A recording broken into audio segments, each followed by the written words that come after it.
Imagine living next door to someone so terrifying that children sprint past their house in fear of losing their beloved toys. She blocks the public paths, calls the police all the time on the neighbors, and thrives on creating chaos wherever she goes.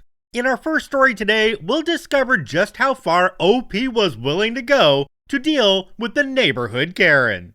Hello and welcome back to the Karma Stories podcast. I'm Rob and I hope you are having a wonderful day today. Today, I have 3 stories for you from the ProRevenge subreddit. Let's jump right in. This story comes to us from Guy Named Mo. Mean lady hates everyone, especially us. We buy her house after she failed to pay her debt. Our house was built at the exact same time as hers, back when the new development was just a patch of land surrounded by construction equipment.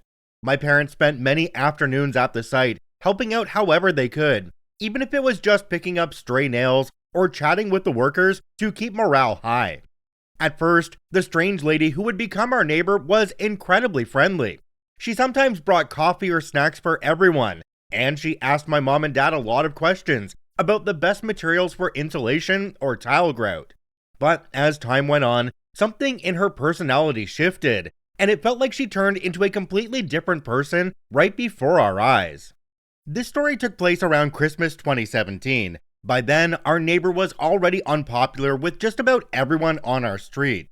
She had a reputation for harassing anyone who dared to use the public path on the left side of her property.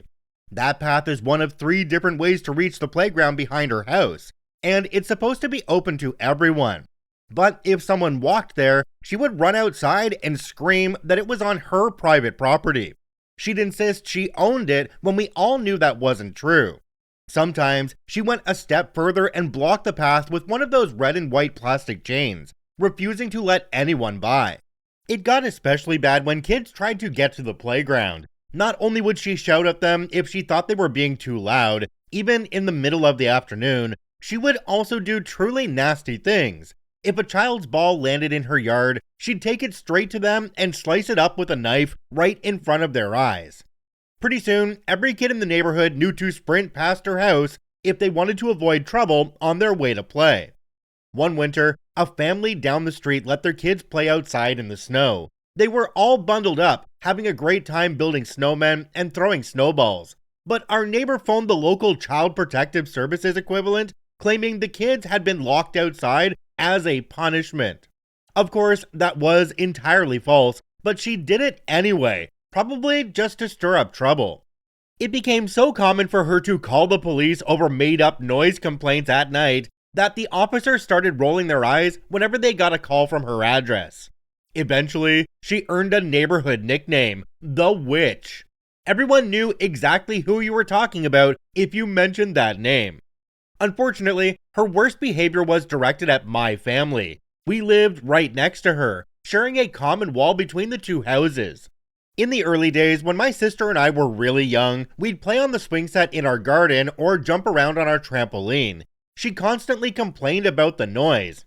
If we so much as laughed too loudly, she'd start screaming over the fence, hurling swear words at us. My parents tried to handle it calmly at first, but whenever they heard her shouting horrible things from her second-floor window, they'd snap and shout back to defend us. It was a stressful atmosphere to grow up in, and it often felt like we couldn't enjoy our own yard without being watched or judged. She also hated it when my sister or I walked on that public path beside her house on our way to school. Even though it was perfectly legal to use it, she'd fling open her window or step outside just to scream at us to get off her property. One day, when I came home from school, she was sitting in her car, parked halfway onto the sidewalk. I had no choice but to walk around the back of her car to reach my front door. As soon as I stepped behind her trunk, she revved the engine, and this cloud of dark exhaust blasted into my face. I coughed the whole way inside and could hear her chuckling from behind the wheel. Her nighttime harassment was even more unnerving. Almost every other night, we'd hear a loud thud coming through the shared wall. Sometimes, it sounded like she was slamming a broom handle against it, probably just to wake us up. On a few occasions, she rang our doorbell late at night. When my parents answered, she'd start rambling about all kinds of petty issues, demanding that we complain to other neighbors on her behalf or side with her in some meaningless dispute. Over the years, we ended up in multiple lawsuits with her. One time, the problem was that her trees had grown 2 meters over the property line into our garden.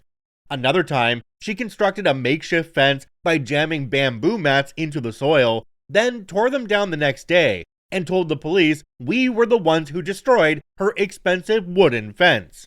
Each time, with the help of my uncle, who teaches at a law school, we found good attorneys and we won every case. It became almost routine. She'd file or provoke a legal dispute, we'd defend ourselves, and the court would rule in our favor. Meanwhile, she refused to pay anyone for anything. Plumbers, electricians, and handymen who came to fix various problems at her house all left empty-handed because she never settled her bills. She also neglected her electrical and water payments, and whenever her old car needed repairs, she conveniently forgot to pay the mechanic, so she never got the car back. Her debts piled up, and there was a mortgage on her house she couldn't manage.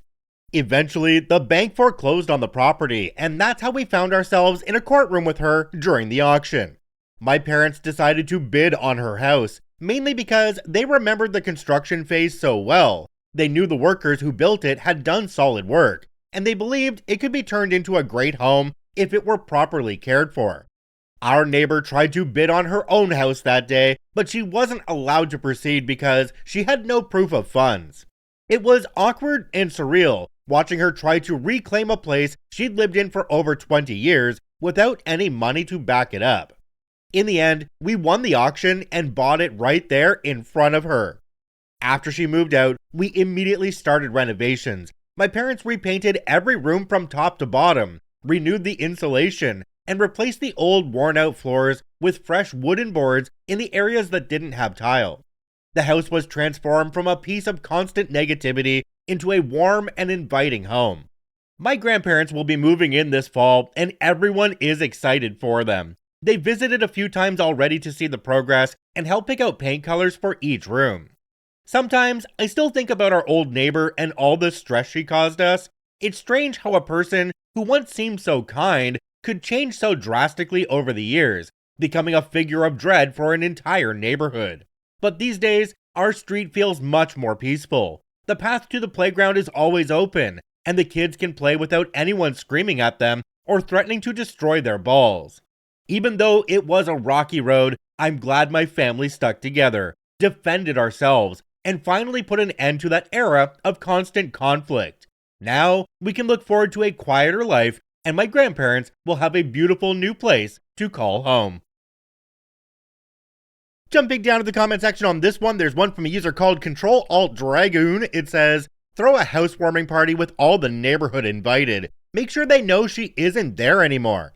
OP responded and said, they all know since the shutters are no longer down, the front is paved, and the garden is no longer a jungle.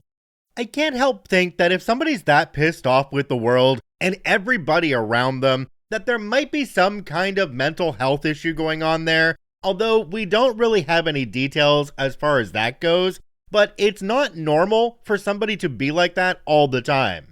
This story would fit in ProRevenge even just with the parents acquiring the house, but the fact that they did it right in front of the previous owner, that right there makes this absolutely pro. This story comes to us from a deleted account. How one missent text dismantled an entire sorority hierarchy. I was a member of a PHA sorority in college at a large Midwestern university. My group of friends and I were not exactly the sorority type, but we had a really great time hanging out. Sorority life is pretty boring for the most part until my junior year when the executive board consisted of all the girls that didn't like my friends and I. They didn't like that we went to the towny bars, they didn't like that we were a little grungy, and they thought that we were a bad reflection on the group, whatever. That year, I was in more trouble with our sorority e-board than I've ever been in my life. I was fined for wearing a denim jacket to formal chapter under the no denim clothing rule that is meant to prevent girls from wearing jeans. I was fined for missing a chapter meeting to go to the hospital with a friend. They claimed I wasn't excused because I wasn't the one who was injured or sick, even though I drove her. I was fined for drinking at formal, later taken back because I was over 21, etc. It became pretty clear they were trying to wear us down and make life so miserable that we would quit. The final straw came during our big charity event for the year. It's an all-night food event where we sell tickets and serve food to people on campus. We held it at the sorority house, and all of the girls are required to work a 3-hour shift that evening. I went and did my shift early along with all the e-board girls. The early slot is really sought after because you can still go out and party that night. I did my shift and left to go do karaoke with my friends. The next day, I get an email saying that the e-board wants to see me. They call me in and claim that they're going to fine me because they didn't see me working the event and that I skipped out. I tell them that I worked the first shift and that my friend who did sign-ups can confirm that I signed in and worked the event. They claim that they don't trust her because they know we're friends and they think she's covering for me. In fact, they won't take any of my friends' word for it because they think they'll lie for me. Then I tell them that I worked the same shift as them and that one of them had to have seen me there. Nope. I'm told that they're going to recommend me for suspension for lying about my philanthropy hours, among other issues I've had all semester.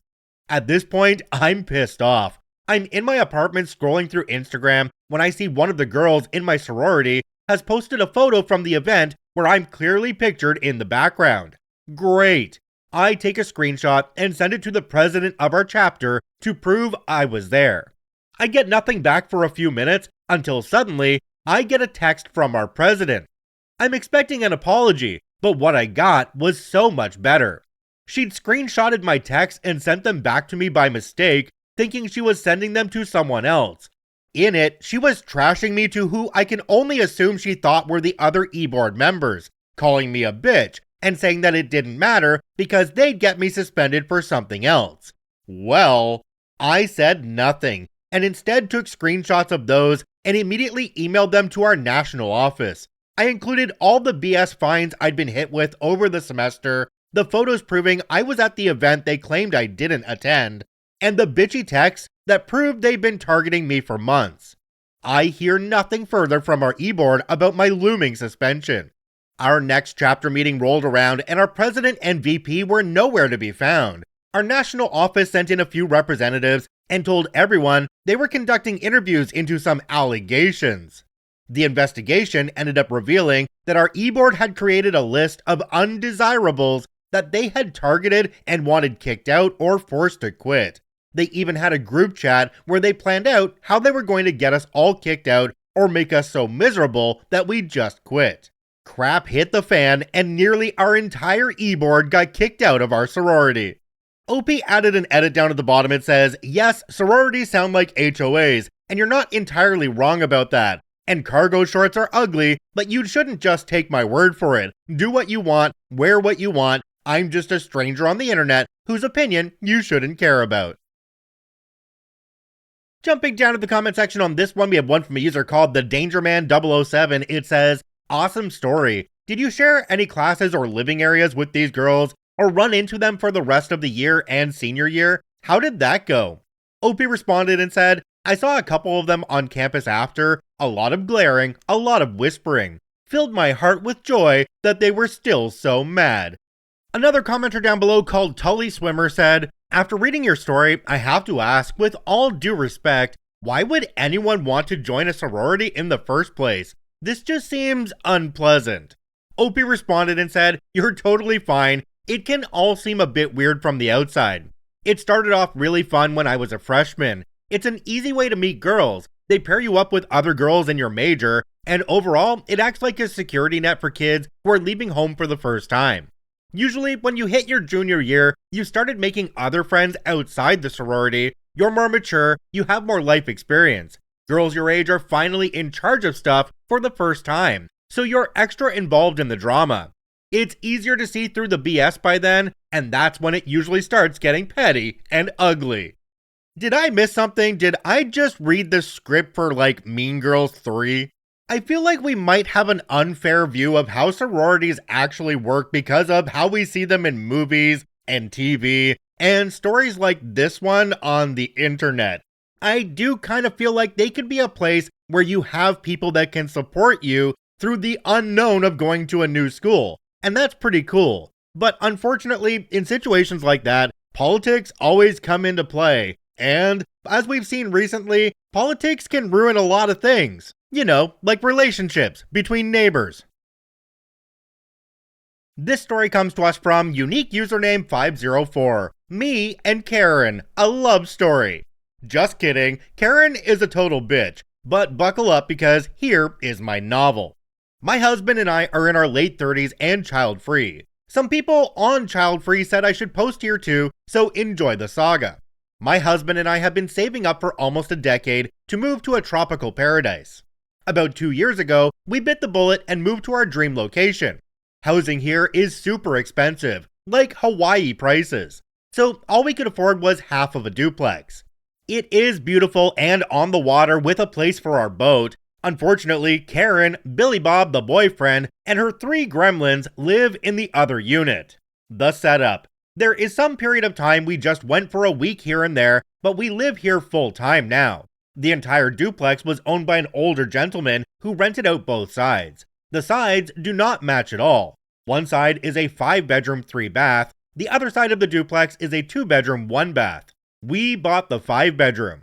On our side of the property, we have 90% of the backyard, a gazebo, and dockage, about 150 feet since it's on a corner. The other side has a small backyard, patio, and maybe 15 feet of dockage. The rental leases say the renters are entitled to their specific backyards, but there were no fences or anything, so all the renters shared the entire backyard. After we bought the house, Karen immediately tried to throw her weight around that they expected to continue with that privilege. I told her if she asked politely, we would try to accommodate her. She thought this meant she could use our backyard whenever she wanted.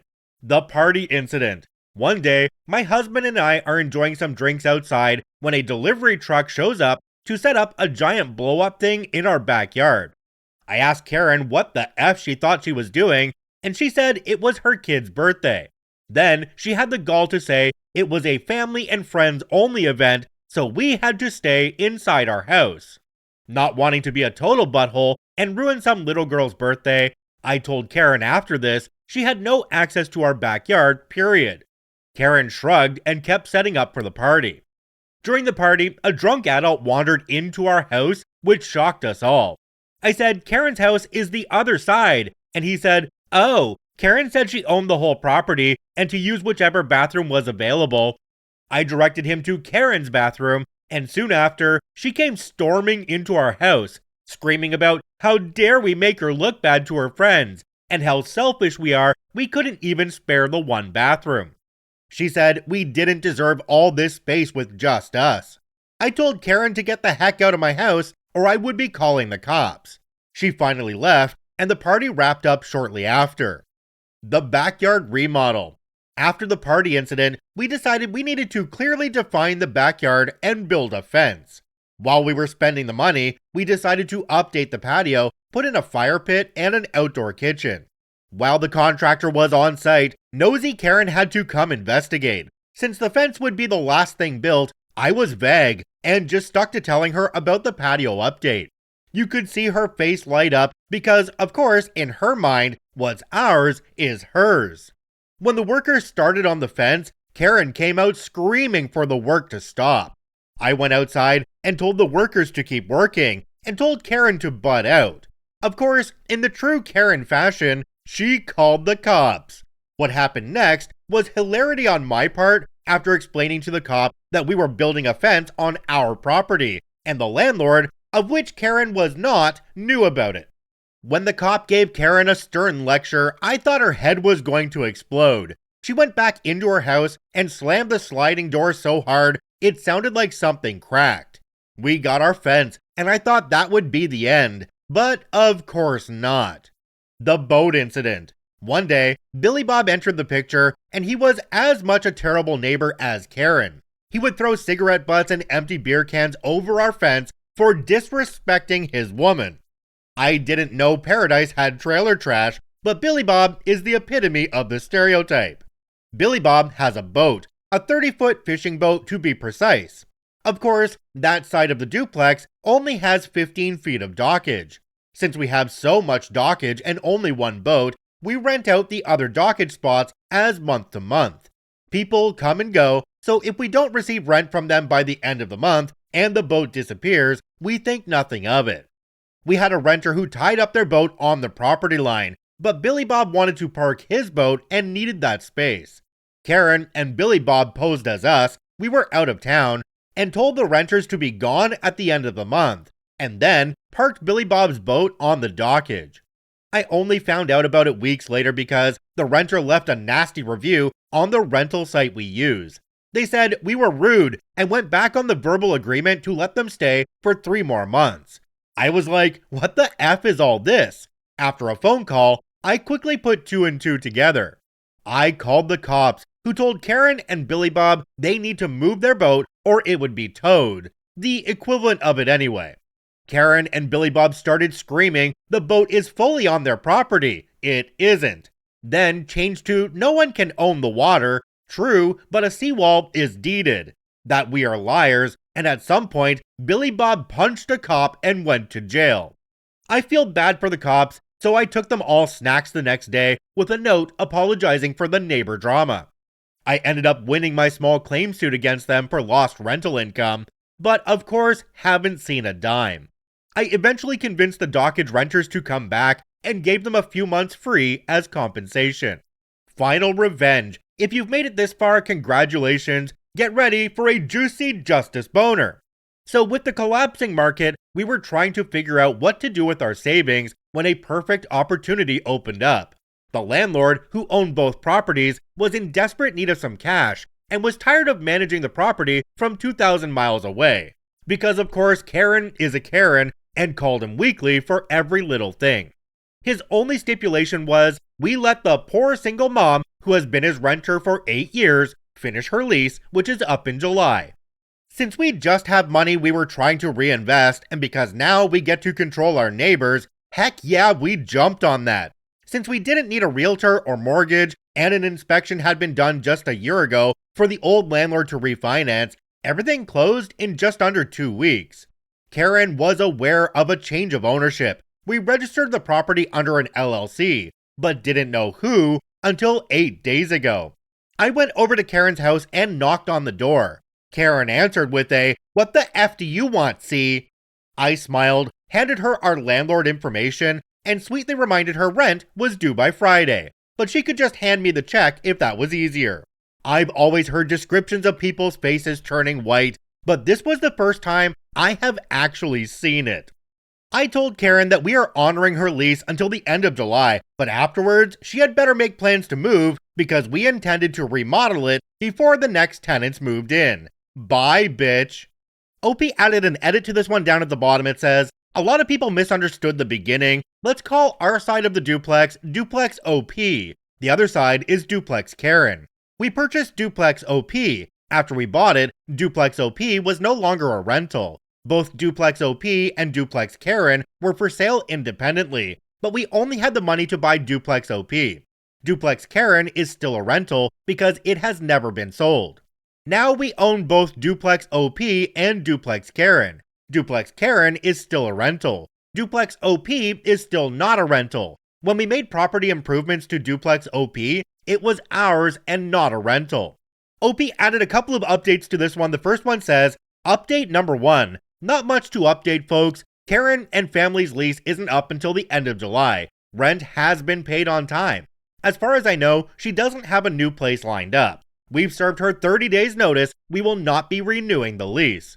We also offered in writing that we will prorate July and waive the termination fee if they want to leave before the end of the lease. Beyond the near weekly loud parties and having to call the police because kids were throwing lit fireworks at our boat, not much beyond the norm. Update number 2 comes from August and says, long story short, Karen and family is still in the place and not paying any rent. They were served with eviction, but due to COVID stuff, we can't actually do anything about it. At least Karen and Billy Bob had a giant fight, which ended in him being arrested, and he hasn't returned. I've been told by our lawyer, once some laws are changed and removed in September, we can have the police escort them off the property that day, since we've already filed the eviction. It's just a crap show right now. Karen is being extra smug. She tried pushing her bounds and kept coming over to our property. A talk with the cops set her straight, but she's playing music loud and just tossing her trash everywhere. We really wanted to move our elderly parents in after a quick remodel because Dad needs shoulder surgery badly and Mom now needs a walker. They need more care, and it's getting harder to drive 2 hours a day to do that.